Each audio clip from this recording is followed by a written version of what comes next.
Alright, what's going on guys from the project aka David Rivera back at it again in here for another video and in here for my WWE SummerSlam, the Slamming Summer 2017 pay-per-view review, thoughts and opinions and results, whichever you want to call it. I am here to give my thoughts. You can leave your thoughts and how you felt about SummerSlam overall as a whole in the comment box down below. So with that being said, I got all the match listings and what happened and what went down overall, and I will break it down as it is. And going things off with the kickoff match, and with this one was really weird since there wasn't a lot of people. They were still filling in. And if you're going to have a kickoff that's going to be 2 hours, I think it would be best to actually have the people be there to get let in early, so it's not really like an empty arena and stuff like that. It just looks really awkward. So with that being said, what we had basically a return match that happened on Raw. I went back on YouTube and watched that, where we had The Miz and of course The Miz Taraj with Bo Dallas and Curtis Axel taking on the Hardy Boys and Jason Jordan in that one. So with this one, I guess it wasn't too bad for what it was. Kind of sucks that the Hardy Boys are now on somewhat of a losing streak. They haven't been winning as many matches as of late since basically losing the tag team titles and everything. So hopefully they'll get back up there. So usually when, someone's on a losing streak, they'll eventually get back up and get a win somehow eventually at some point. But with that being said, The Miz and The Miz Taraj is able to get the win. So there you have it with that. And then we had Elias Sampson, now basically going on as Elias, and he was in concert and everything. He actually was able to sing a full song. Not only that, even get an encore on the kickoff. So I thought that was really cool. I really like Elias, and it kind of reminds me of going back with a throwback to this guy right here with the Rock concerts and stuff like that. So I don't really have too many problems with Elias. I think he's pretty dope if you ask me. So he's actually growing on me with the drifter and everything. So that's really cool to actually, see him, do the concert and actually do that and then get an encore out of it. So that was pretty cool there. So can't go wrong with that. And probably also what we have here, we have Neville and Akira Tozawa. Now this one, of course, 50-50 booking strikes again. It's pretty sad to see 50-50 booking again striking like that.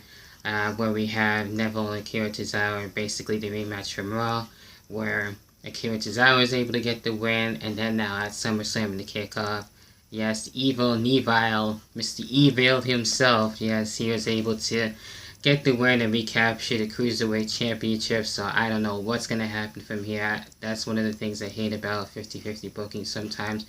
When you see someone win, even get a championship, then have a rematch, and then someone else will get the championship back. It's like a chase and the hot potato thing. Kind of gets annoying after a while.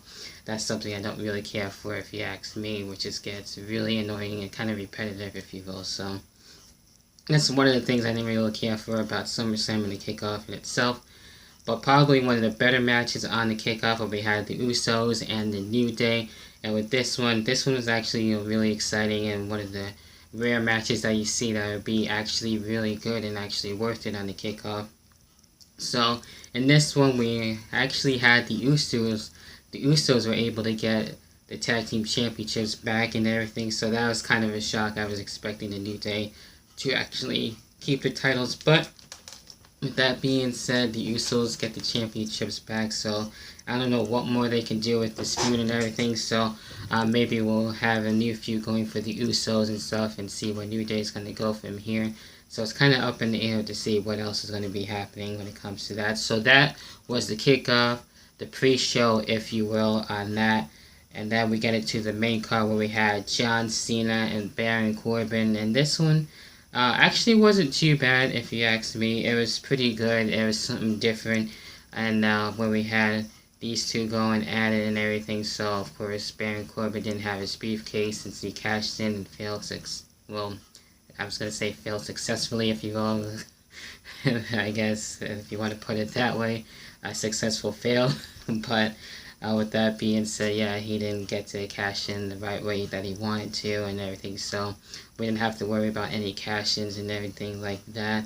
Actually, I'll get into that a little bit later, speaking of cash-ins. But John Cena was able to get the win and take out Baron Corbin. So Baron Corbin is supposedly still going to be built up and everything from what I hear with the rumors and stuff like that, and still somehow, get, I'm sure, this title right here, the WWE title, at some point, even without the briefcase. So we'll see what happens with that. And I know John Cena is looking to go to Monday Night Raw and everything, and the whole free agent thing is just really fucking weird.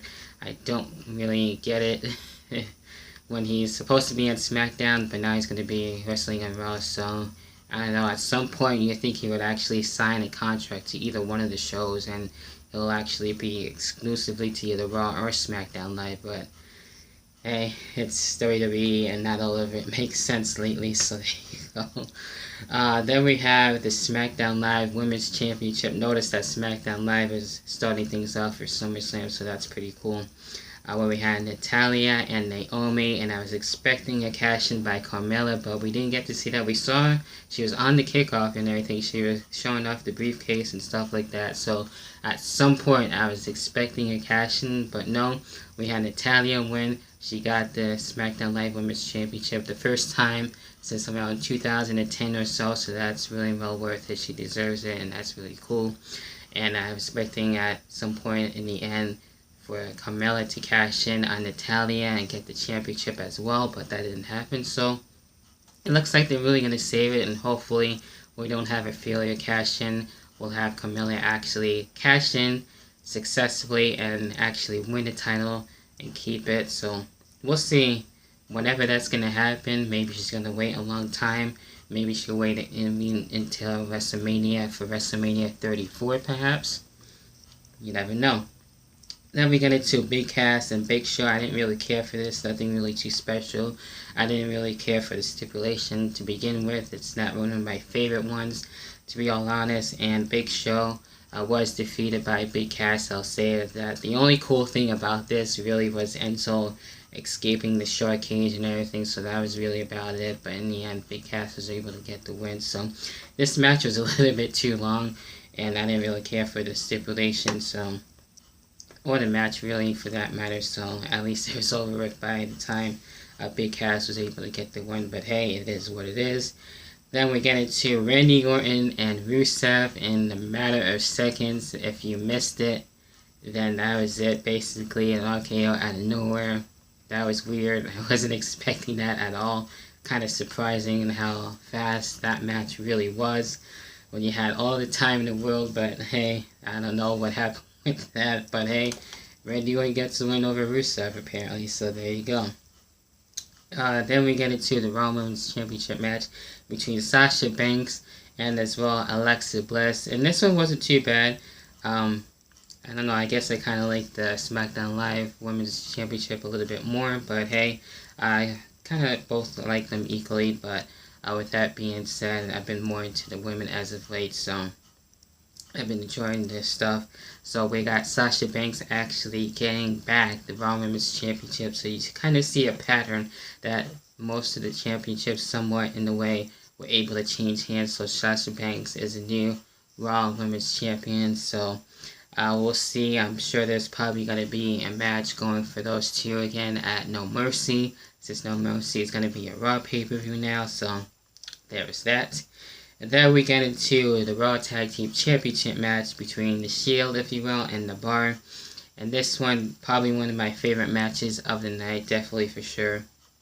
I really enjoyed it, the back and forth between both teams and everything. And in the end, Dean Ambrose and Seth Rollins were able to get the Raw Tag Team Championships, which is rightfully so that's really dope there.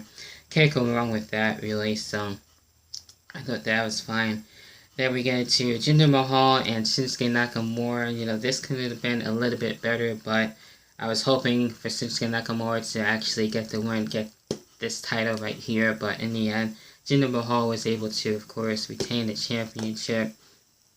And of course, we'll see how things are going to go about for the India tour and everything, and if there's going to be a return match between the two, whichever SmackDown Live next pay-per-view is going to be on that. I think it's probably Clash of Champions now, since Clash of Champions was really, I think, like a Raw pay-per-view, so kind of like changing things up. So we'll see there. So Jinder Mahal getting to keep this WWE Championship, so there's that. Then we get into the Fatal 4-Way between Brock Lesnar, Samoa Joe, Roman Reigns, and Braun Strowman. Probably a really dope main event. At least we did get to see that, and basically going at it where the ring couldn't really keep them together. We saw just about all the announce tables at ringside really be destroyed, and how Brock Lesnar was basically sent on the stretcher. So that was pretty interesting, and how things transpired and all that. But in the end, I was either hoping for Braun Strowman or Samoa Joe to get the championship, and none of that actually really happened. But Brock Lesnar was able to retain the Universal Championship, and when he's looking to rumored to leave and everything like that. But of course, he's still looking to stay, and we'll see who is going to be able to face now Brock Lesnar next for the Universal Championship. So maybe a potential match between Brock Lesnar and Braun Strowman. I think that would be really cool to see, since we saw just a little bit of an altercation and stuff like that. So there you have it with that. But in terms like the matches of what I looked forward to and what I really liked the most, not a whole lot, just a few really. Definitely the Raw Tag Team Championship match was really cool in the main event. The women's matches weren't too bad, I will say that. Even on the kickoff, the SmackDown Live Tag Team Championship match was really fun. So, very few matches that I really was excited in seeing and everything. So, it wasn't the greatest SummerSlam, I will say that, and I will admit that. But I will say this, for the matches that were actually worth it, I will say it was pretty good at best. So, there you have it for WWE SummerSlam 2017. My thoughts and opinions and review, results, whatever have you.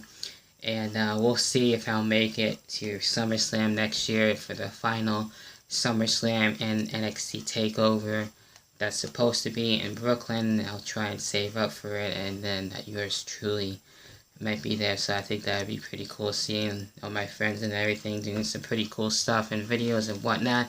So for those of you who were there and some of my subscribers and everything like that, that was really cool. You guys came off really great on TV and everything like that. So always cool seeing the Brooklyn crowd and everything. The Brooklyn crowd actually doing really well. So they have it with that. And then there's more coming out of that. We still got Raw and SmackDown from Brooklyn. Maybe we'll see a return and stuff like that, since I know Shelton Benjamin actually re-signed with WWE. So maybe he'll make his return this week. Could be happening. Could be seeing a couple other stuff like that. You never really know. So with that being said, SummerSlam overall, pretty good. What are your own thoughts and opinions? This has been the 4-Minute Project, aka David Rivera, and for the WWE Champion. Yes, for right now. Until then, I'll catch you guys in the next video. In the next video, whenever the hell that next video may be. Until then, I'll catch you then. Peace. Enjoy the rest of your week.